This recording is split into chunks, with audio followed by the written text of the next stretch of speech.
al ecosistema para que le hable a uno de cuáles son esas necesidades y esos vacíos donde hay que empezar a trabajar. Uno no puede llegar a dar palos de cielo sin entender un poco cuáles son los retos, cómo funciona la organización, cuáles son las necesidades del talento humano. También creo que en la medida en que haya un mejor ambiente laboral, que se fortalezca el interior, se va a poder trabajar más hacia el exterior. Entonces un poquito ese fue el ejercicio. A mi llegada me encontré muchas ansiedades, expectativas, casi que hasta temores, no solamente de la comunidad por lo que escuchaba yo en las filas, sino acá dentro del consulado. Y eso pues llevó a que hubiera, digamos, ellos estaban esperando que yo rápidamente tomara medidas, hiciera adecuaciones, cambios y les solucionara a cada uno los temas que querían. Me tuvieron que tener, al igual que ustedes, y por eso pues les agradezco su comprensión, me tuvieron que tener paciencia, porque pues yo antes de hacer estos cambios, como les digo, quería tener un entendimiento completo de cómo era la situación. Al mes más o menos de estar acá, ya con, digamos, la tranquilidad de haber rotado por cada uno de los funcionarios, de haberme sentado con todos, desde SMEDA hasta los muchachos que nos ayudan con la seguridad, hasta el conductor del consulado, para entender todos y cada uno qué hacían y cuáles eran los retos que afrontaban. Digamos que ya me sentí más cómodo para poder reunirme primero con la cónsul del Newman, porque si esto fuera una empresa privada no deberíamos estar actuando como ruedas sueltas, sino que tendríamos que articularnos y empezar a trabajar de la misma manera. Entonces, en esa reunión con ella, que fue muy interesante, logramos unos acuerdos que estaban encaminados a lograr una mejoría acá, pero también no generar un desorden si trabajamos cada uno de manera diferente. Y voy a poner un ejemplo muy sencillo. Si yo, por ejemplo, decido atender sin cita acá y ella solamente da citas de un mes para otro, pues lo que genero es cuadras y cuadras de fila aquí en la Quinta Avenida de la gente que se me va a venir de mi lugar para tratar de atender acá, porque el voz a voz te cuenta que el cónsul está atendiendo sin cita. Claro. Entonces eso lleva a que haya una necesidad de articulación con ella, y dentro de ese proceso de negociación con ellos nos hicieron las propuestas, nosotros otras, y eso se va a traducir en una serie de acciones que queremos y ya hemos comenzado a monitorear para generar un buen resultado para mejorar el servicio. Básicamente identificamos tres ejes en los que queremos trabajar, que son un tema de generar un consulado más humano, ¿cierto? Como ustedes lo saben, los que trabajaron en Colombia Humana y los que son cercanos al gobierno, esa es una de las banderas de esta administración, que es recuperar eso. Y eso que se traduce acá en este consulado, básicamente, si me preguntan a mí, es ser empáticos con el alto flujo migratorio que tenemos llegando a esta zona. Eso es palabras más, palabras menos, reduciéndolo a lo esencial. Y es, si yo voy a atender en este consulado como funcionario, como cónsul general, a 200 personas que están llegando al día, tratar de tener la sensibilidad de entender qué les está pasando a esas personas. Porque ese ratico en el que yo me siento a tramitarles el documento es también un espacio de oportunidad para detectar otras necesidades. Entonces ya no es solamente sacarle el ID consular, sino poderle mirar a los ojos y decirle: Liliana, ¿cómo está? ¿Cómo le ha ido? Cuénteme, ¿qué pasó con su pasaporte? No, se me perdió. ¿Se le perdió o se lo quitaron? No, me lo quitaron. ¿Cómo se lo quitaron? Pues pasé por México, en la frontera, el ICE me interceptó, me quitaron todas mis pertenencias, me quitaron mi pasaporte, me llevaron a un cuarto, me montaron en un bus, atravesé medio país y aquí estoy para sacar mi pasaporte. Entonces, esto es un espacio de contención en donde ella primero tiene que tener la posibilidad de verbalizar lo que le está pasando, ¿cierto? Y recibir una atención en donde el funcionario pueda detectar: vino sola, vino con hijos, necesita algo más, porque si es así, al identificar esa necesidad, no solamente va a tramitar su pasaporte, sino que va a pasar arriba al tema de asistencia a bancos nacionales, en donde una trabajadora social o incluso una asesoría legal la puede ayudar a, lo que decía Pedro, orientar su situación para lograr estar mejor y lograr un poco el restablecimiento de sus derechos y de su familia. Entonces, ese es un primer eje.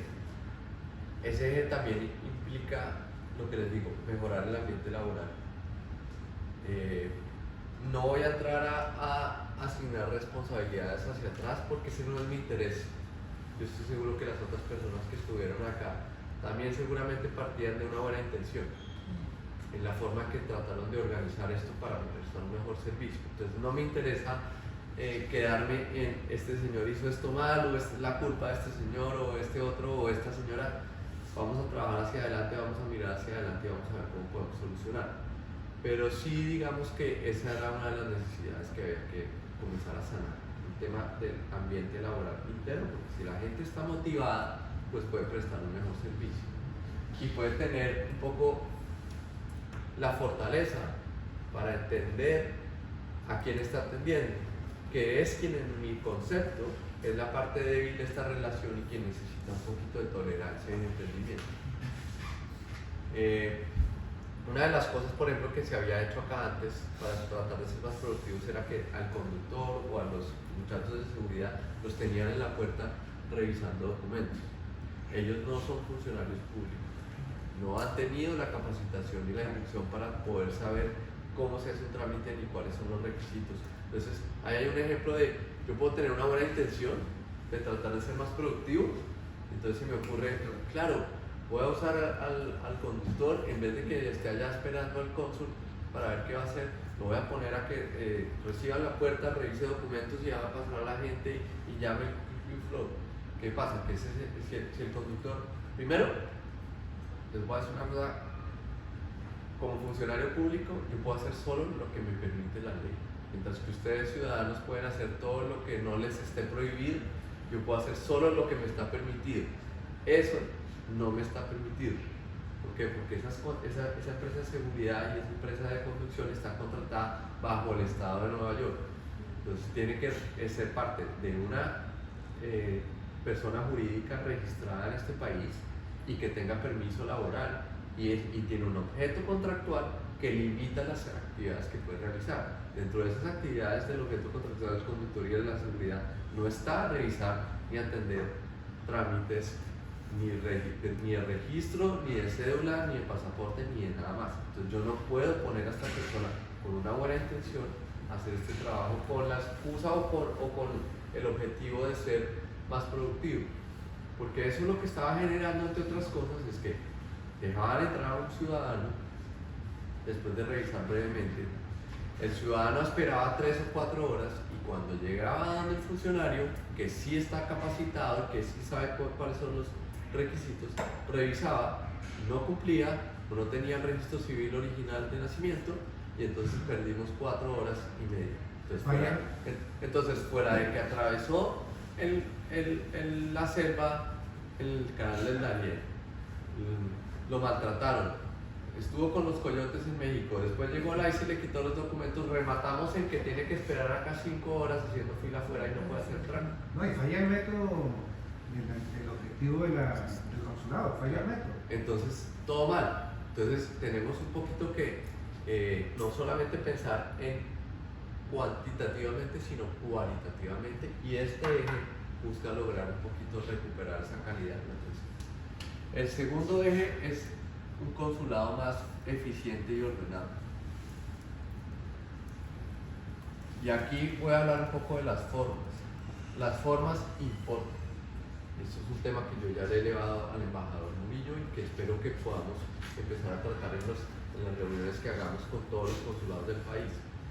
¿Por qué? Por lo que les decía yo, si yo no me articulo en las formas de atender, lo que genero es un desorden a nivel nacional. Puedo estar generando que la gente de San Francisco, de Chicago, de Los Ángeles vuele hasta a Nueva York para buscar una atención mientras que en Chicago no estén atendiendo. Entonces sí hay una necesidad de comenzar a discutir en las formas y a mirar cómo atendemos. Y dentro de esas formas, la comunidad, la principal queja que me encontré yo es no conseguimos citas. Las citas solo las están dando semanalmente, uno se mete a esa vaina y nunca hay citas. Entonces, ¿qué hice yo? Tratar de buscar una cita. Efectivamente, me metí, no logré una cita. Si yo consumo general no puedo lograr una cita, ¿cómo se supone que lo van a lograr las personas que lo están tratando de tramitar? Empecé a hablar conmigo aquí. No, nosotros damos citas mensualmente. ¿Y los jueves? Y entonces, ellos lo daban mensualmente, nosotros lo damos semanalmente, solo los jueves. Entonces, dentro de esos acuerdos que empezamos a lograr, nosotros cedimos en unas cosas, ellos cedieron en otras y vamos a empezar a dar citas diariamente. Y no solamente vamos a dar citas diariamente, sino que vamos a incrementar el número de citas. Si antes se daban semanalmente 400 citas, ahora vamos a dar 120 citas diarias. ¿Por qué solamente 120 citas diarias? ¿O cómo calculamos ese número de citas? Esto tiene que ver un poco con el personal que tenemos y la capacidad técnica que tenemos. Tenemos en este momento dentro del consulado 18 personas trabajando. De esas 18 personas trabajando, 10 atienden trámites. Los otros están trabajando visas y pasaportes, notariado, o sea, los poderes, que también es un trámite, digamos, pero que no es la expedición de los documentos. Tenemos un personal que es, como ustedes ya saben, que no puedo poner a trabajar en esto, que es el tema de vigilancia y de aseo y de conducción, y estoy yo. Y los asesores. Y los asesores. Entonces, haciendo un cálculo de cuántos funcionarios atienden trámites, cuántos se demoran por trámite y buscando ser empáticos con los ciudadanos que están cruzando y que necesitan tramitar su pasaporte, vamos a atender pasaportes sin cita, sin necesidad de cita previa, pero con el lleno de los requisitos de ley. De 8 de la mañana a 10 y media de la mañana todos los días. Entonces, aquí estos ejes, que son 3, el otro es el que ya les he ido hablando, que es el fortalecimiento. Perdón, con un comentario allí. Cuando usted dice los requisitos, es muy importante porque muchas personas que atraviesan la frontera tampoco llegan con la cédula. Entonces tienen que hacer 2 procesos, primero la cédula y luego el pasaporte. Sí, ya vamos a hablar de eso.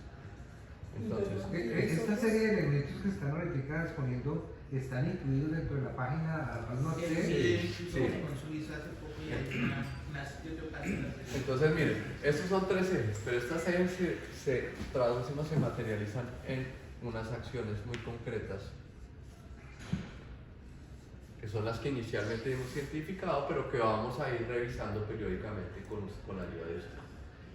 ¿Cuáles son esas acciones? Las que les he ido contando. Entonces, vamos a dar citas diarias, ya no semanal ni mensualmente, sino citas diarias. Todos los días a las 9 de la mañana se abren 120 citas para que las personas puedan lograr efectivamente buquear una oportunidad de que los atiendan y no lo que pasaba antes, de que pasaban semanas y semanas o meses y meses y no lograban la atención. Vamos a atender pasaportes sin cita entre las 8 y las 10 y media de la mañana. ¿Por qué entre esa hora? Y esto no es que, o sea, si fuera por mí, yo atendería sin cita a todo el mundo hasta las 6 de la tarde.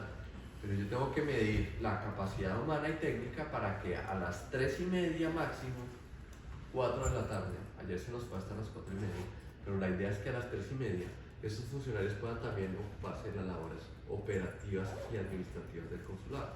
Que no solamente es atender a los ciudadanos en la ventanilla, sino que al final del día tenemos que hacer un cierre, una caja, un papeleo y un archivo y una serie de correos que hay que responder y una información que hay que enviar. Yo tengo que calcular dentro de la jornada de los funcionarios un espacio para que al final del día puedan cumplir estas cosas.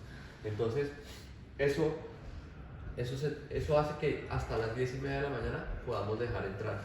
Si estamos dando 120 citas diarias inicialmente y estamos atendiendo más o menos unos 200 pasaportes al día en este horario, Eso ya nos da una atención diaria más o menos de unos 320 trámites. El día de ayer con la mitad del personal atendimos 201 trámites. A partir de mañana que se nos reincorpore todo el mundo, podemos más o menos calcular 400 trámites al día. Que eso, pues, si lo comparamos con las cifras que se venían manejando antes, es un incremento bastante importante en la eficiencia y en la atención. Quiero hacer una anotación allí, y es que en este consulado, para, digamos, 2016, 2014, 2017, 2018, incluso, antes de las elecciones, más o menos se manejaba ese volumen, pero el consulado tenía más funcionarios. A raíz de una muy mala caracterización que se hizo con la consul anterior, el consulado perdió presupuesto. Algunos funcionarios que eran excelentes en su trabajo fueron obligados a renunciar. Nosotros conocemos el caso de por lo menos una persona que fue obligada a renunciar por una protesta que hicimos nosotros aquí en el consulado, que eso es terrible. Pero aparte de eso, acoso laboral a otras personas que tenían problemas médicos y que pertenecían a la comunidad LGBT y fueron perseguidos. Conozco los casos perfectamente. Ante esto, una de las cosas que yo particularmente he hecho con otras personas es decirles que el Consulado de Nueva York, en primer lugar, representa la atención para más de 500.000 de personas, y no las 250 que dijeron que somos nosotros aquí, porque es que en Nueva York solamente viven más de 500.000 de personas y tenemos un subregistro, porque por lo general el migrante que no tiene documentos le da miedo registrarse, le da miedo contestar el censo. Sé de este caso porque tengo una relación muy cercana con la representante de los colombianos en el exterior, quien recibió las quejas a su momento. Nosotros incluso con Carlos pusimos derechos de petición ante el consulado anterior, ante la administración anterior, denunciando el hecho de que en lugar de tramitarse la manera de ejecutar los recursos, se devolvieron, y se explicó esto como que eso solo era para pagar servicios públicos, lo cual no era cierto. Estábamos en plena pandemia y la comunidad estaba perdiendo sus apartamentos, aguantando hambre, de manera que en esta situación yo le propongo a usted, y considérelo también a todos ustedes, que nosotros como comunidad podemos apoyar al consulado para que esto se reevalúe y para que así le sean asignados otros funcionarios al consulado, para que así no haya abuso de los trabajadores en la recarga laboral, pero que también ustedes puedan tener la atención que nosotros requerimos. Solo dejo ahí. Voy a ir a varios de esos temas, me parecen muy importantes, los anoto acá, para poder seguirles contando las acciones, y ahorita volvemos a esos temas, tanto de cifras como de inclusión, como demás. Y si quieren me dejan, termino, y ahorita le damos un espacio para hablar de eso. Una de las cosas que usted acaba de mencionar que es muy importante también es el tema de la inclusión. Hay unos grupos prioritarios que por ley hay que atender de manera prioritaria. No, tampoco, vuelvo a lo mismo, no me lo inventé yo, está en la norma. Son mayores de 62 años, madres gestantes, niños, mujeres o digamos que todas las cabezas de familia que vienen acompañadas de niños, veteranos de la fuerza pública y personas con situación de discapacidad. Entonces, ¿qué vamos a hacer? Vamos a instalar una ventanilla de atención prioritaria para todas estas personas que también pueden venir entre las 8 y las 10:30 de la mañana,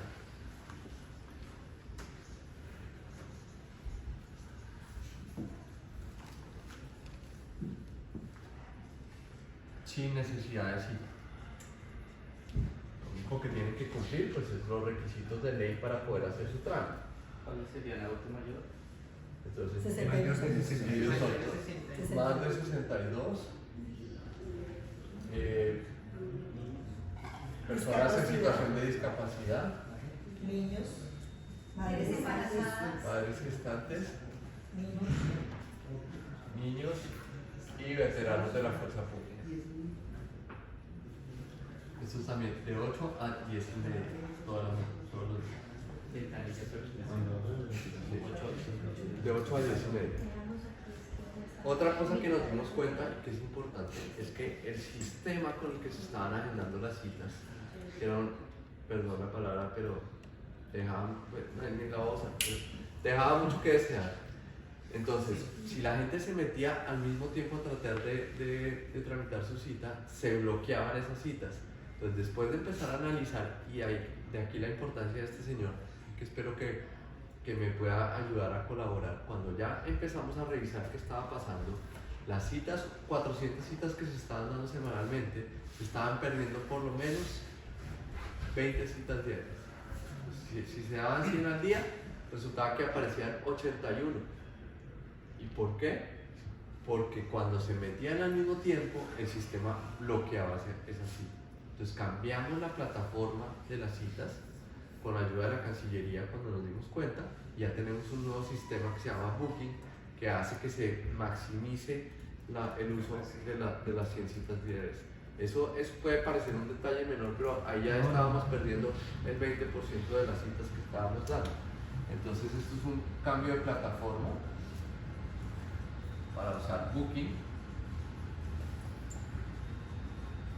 Y aquí les cuento que hemos detectado también hay personas haciendo negocios con el tema de las citas. Y esto es importante que se los mencione porque ustedes, que son en cierta medida un autoparlante de nuestras funciones, pueden ayudarme a llevar el mensaje a la comunidad de que no caiga en este juego de pagar $150 para que le tramiten una cita. Lo que estamos haciendo con eso es dándole pie a los tramitadores de que sigan acaparando las citas. Es un tema que requiere educación hacia la comunidad y que también hay que mirar con Cancillería cómo se puede manejar desde el punto de vista técnico, porque uno debería estar en capacidad, como lo hacen las compañías celulares, de verificar mediante un código en el celular o en el correo electrónico que la persona que va a hacer el trámite sea la que está apartando la cita, no una multinacional que está vendiendo citas para tramitar pasaportes. Pero bueno, ese es un problema que se presenta a nivel nacional y que para resolverlo desde el punto de vista técnico requiere el presupuesto que tiene asignado la Cancillería dentro del nivel nacional. No es una cosa que vamos a poder solucionar aquí, que no tenemos plata para eso, pero lo que sí podemos hacer es usar nuestras redes sociales, nuestras campañas, y con ayuda de ustedes llegarle a la comunidad y decirle, mire, no caigan en eso, no paguen por sus citas. Aquí nadie, esto es un tema, ustedes tienen derecho a esta atención y esta atención es gratuita. Por favor, no tramiten citas de esa manera. Pero, pues, me hago una aclaración que me pasó justamente ayer.